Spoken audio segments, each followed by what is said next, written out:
I'll give you 3 seconds to find a matching picture on both cards. Go. Yes, that's it. It's the lion.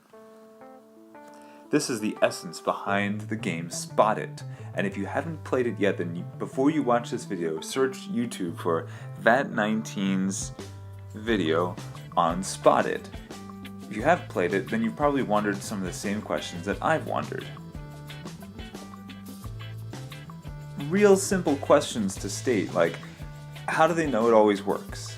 Or how do they know that between any two cards there's exactly one and only one match? My friend Peter Brainer introduced me to the game and then casually dropped the bomb. How do they know that it always works? Other people online have asked, why do they sell you 55 cards? What's so special about 55? Why are there 57 symbols? Why are there more of some symbols than others? The difficulty in answering these simply stated questions floored me. So I turned for help from my former math professor, Garth Isaac, who helped me out a ton and pointed me in the right direction. I was so stoked at what he showed me that I decided to turn it into my 7th and 8th grade Honors Algebra 1 final exam. As a class, we brainstormed even more questions like, why are there some symbols larger than others, and how does that contribute to the time it takes to find a match? I'm so proud of my students. They produced some great projects, all of which follow mine in the playlist. This video goes out to Peter, Professor Isaac, and all of my students. To start out with, instead of analyzing the standard version of Spot It, let's just look at the simplest possible game. Now, standard Spot It comes with 8 symbols on a card, but what if we just considered what it would look like to have only one symbol on a card? We'll call this game Scenario 0. You'll need one card and one picture in the whole deck. Now, you might think that we would need 2 cards here, but they would just be duplicates of each other, and that's not even allowed, so we'll just count this as 1 card in the whole deck. The next larger size game is game Scenario 1. It can have 2 pictures on each card, and therefore requires 3 cards and 3 pictures in the whole deck. Now, keeping track of all the possibilities at this point might be easier with a matrix. We call this matrix the Incidence matrix.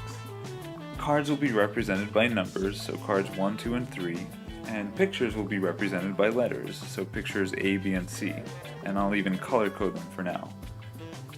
Now, this is representative of an actual game that you could play. You lay down card 1 and card 2, and the first person to shout out blue would win. Bump it up another notch. Game Scenario 2 has 3 pictures on a card and requiring therefore 7 cards and pictures in the entire deck. Now, Italian mathematician Fano is the father of this branch of mathematics, and he was the first guy to draw this kind of picture, so we call it the Fano plane.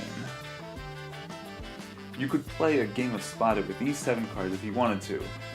For example, what color is on both cards 2 and card 7? It's blue! And you can see it in the diagram, and also in the Incidence matrix.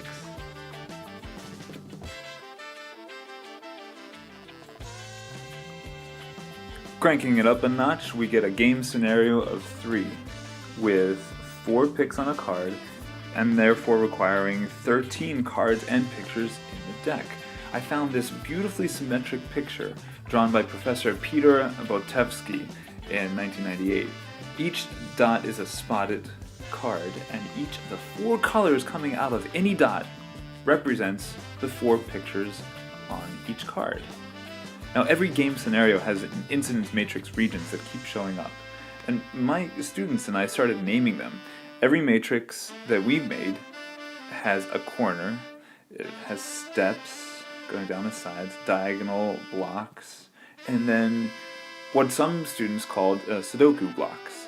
No, they generally aren't always the same size as Sudoku blocks, it's just the name that stuck. They are specifically organized in this case so that you can't make any duplicate matches in the corners anywhere. It's the same pattern repeated 4 times. 1, 2, 3, 4. It's just that 2 of them have been transposed. or flipped on its diagonal, as you can see. Let's keep going. We need to get up to game scenario 7 to analyze the standard spotted game. So, next stop, game scenario 4. It's got 5 pictures on a card and therefore requires 21 cards and pictures in the deck. Many of my students were able to fill out the incidence matrix this large and correctly predict that a game of this size would need 21 cards and 21 pictures in the whole deck, although as a class we produced a lot of different correct matrices. I found this beautiful picture drawn by Ed Pegg of Wolfram Research. Every one of the 21 dots represents a card, and every dot has 5 colors leaving it. And yes, every pair of dots has exactly one shared color. We can also see that on the incidence matrix, which has the same black corner, blue steps, green diagonals, and red Sudoku blocks. Each Sudoku box is the same pattern but just rotated around. So in fact, you'll notice that each arrangement, each arrow, appears exactly once on each row and column. For example, the right arrow appears once in the top, middle, and the bottom rows, as well as the left, middle, and right columns. Mathematicians call this kind of arrangement a Latin square. Now, at some point we had to answer the question, is there any pattern to the number of cards that are needed? What's the relationship between the game scenario and the number of cards and pictures in the deck? Or put differently, how many cards would you need for a game scenario of, say, 100? I told my students to plot the data that they had. Then they did a quadratic regression and found that the data was making a perfect parabola. Shout out to my students Cowlin Iha and William Bermudez for coming up with their own equation without even using the quadratic regression. All of my students used their newly found equation to predict that they would need 31 cards for the next game scenario, which happens to actually exist if you buy a canister of Spotted Junior cards. It comes with 6 pictures on a card. Here, 6 pictures on a card, and contains exactly 31 cards as predicted. If you map all the pictures on all the cards, you get a matrix equivalent to the one you see here. A black corner, blue steps, green diagonals, and red Sudoku blocks. This time there are 2 different arrangements. I'll call them F and arrangement G, along with their transposed versions here. They are all arranged in a Latin square, with each letter or transposition appearing only once in each row or column. Shout out goes to opera star and matha musician David Stutz for drawing the 31 dots and connecting them with 31 colors in this way. If you can't find the dots, they're the ones located at the tips of the black curve. And now for something completely different. Game scenario of 6 doesn't exist. Well, I mean, technically speaking, you could draw up a few cards and fill out some sort of wonky rectangular incidence matrix. But in 1938, Professor R.C. Bose showed that it is impossible to make a perfectly square incidence matrix and have 7 pictures per card and the previously predicted 43 pictures and 43 cards needed. Oh, and by the way, neither does game scenario of 10 exist either. But more on this later.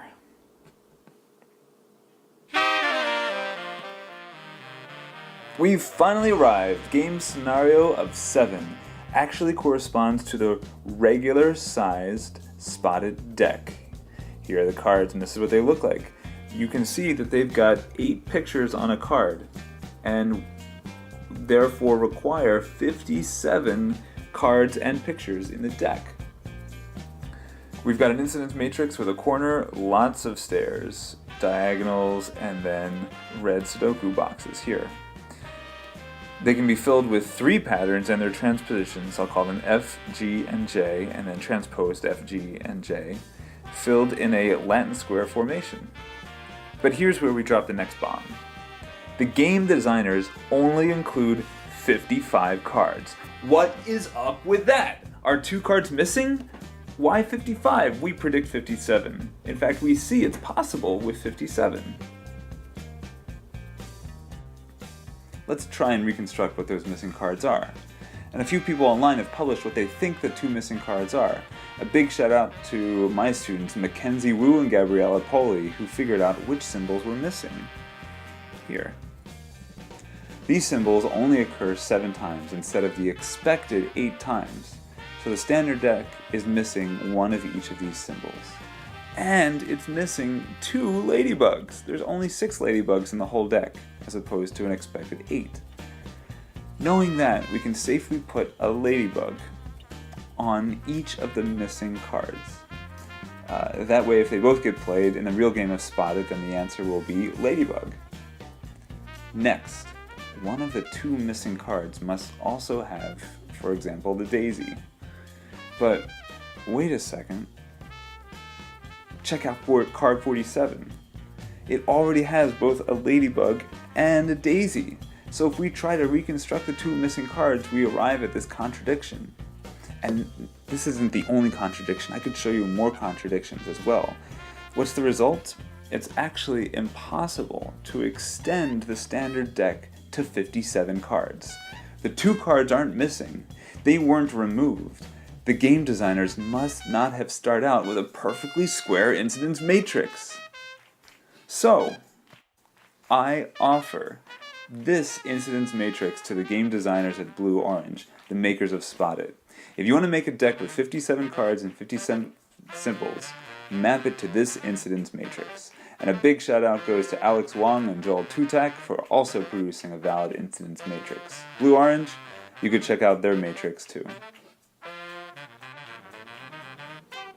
Mathematicians have a special phrase for these perfectly square and playable incidence matrices. They are called finite projective planes.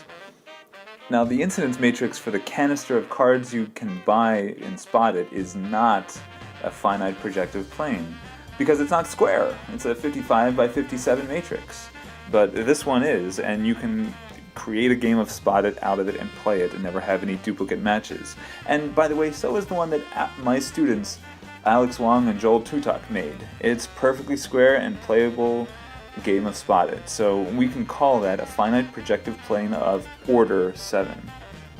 Now, do you remember how I skipped over game scenario of 6?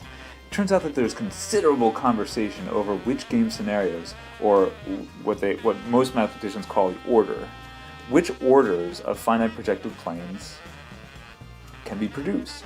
In fact, everybody believes, but nobody can prove the following statement: that there exists a finite projective plane, that is a square and playable incidence matrix, if and only if its order, therefore what we've been calling the game scenario, is a prime power. Now, what's a prime power? All these numbers are prime powers. It's the prime numbers 2, 3, 5, 7, and on forever. And then also their powers too, like 2 is a prime number and 2 squared is a prime power. 2 squared is 4. We saw game scenario 2 and 3 and 4 and 5, but not 6. And then 7, and you can get 8, and then 9, but not 10. It was only proven in 1991 by Professor Clement Lamb that no finite projective plane of order 10 exists. We can't prove the conjecture, but we can prove that this should be here. 6, you can't find a finite projective plane, and 10, you can't find a finite projective plane. But in general, the overall conjecture remains unproven. So, to all my Algebra 1 students watching, here comes my charge. Go out and prove this famous conjecture, or otherwise find us a counterexample. And to all the rest of you, please enjoy the rest of my students' projects.